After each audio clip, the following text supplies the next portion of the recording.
ராமநாதபுரம், ராணிப்பேட்டை, தஞ்சை, கடலூர், நாகை உள்ளிட்ட 10 மாவட்ட ஆட்சியர்கள் இடமாற்றம் செய்யப்பட்டுள்ளனர். ராமநாதபுரம் மாவட்ட ஆட்சியர் விஷ்ணு சந்திரனுக்கு பதிலாக சிம்ரன்ஜித் சிங்கும், ராணிப்பேட்டை ஆட்சியர் வளர்மதிக்கு பதிலாக சந்திரகலாவும், அரியலூர் மாவட்ட ஆட்சியர் ஆனிமேரி ஸ்வர்ணாவுக்கு பதிலாக பி. ரத்னசாமியும் நியமிக்கப்பட்டுள்ளார். நீலகிரி மாவட்ட ஆட்சியர் அருணா புதுக்கோட்டை ஆட்சியராக மாற்றப்பட்டுள்ளார். அவருக்கு பதிலாக லக்ஷ்மி பாவியா தன்னூரு நீலகிரி ஆட்சியராக நியமிக்கப்பட்டுள்ளார்.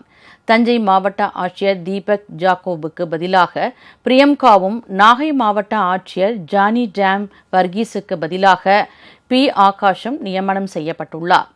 கடலூர் மாவட்டத்தில் அருண் தம்புராஜ் மாற்றப்பட்டு சிபி ஆதித்ய செந்தில்குமார் ஆட்சியராக்கப்பட்டுள்ளார்.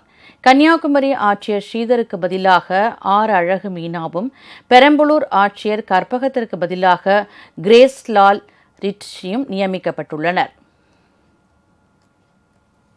உங்கள் ராஜ் நியூஸ் தொலைக்காட்சியில் திங்கள் முதல் வெள்ளி வரை தினந்தோறும் பிற்பகல் 2 மணிக்கு உங்கள் பகுதியில் உள்ள குறைகளை நேரலையில் தெரிவிக்கும் புகார் பெட்டி நிகழ்ச்சி. பங்கு பெறுங்கள், பயனடையுங்கள், காணத் தவறாதீர்கள்.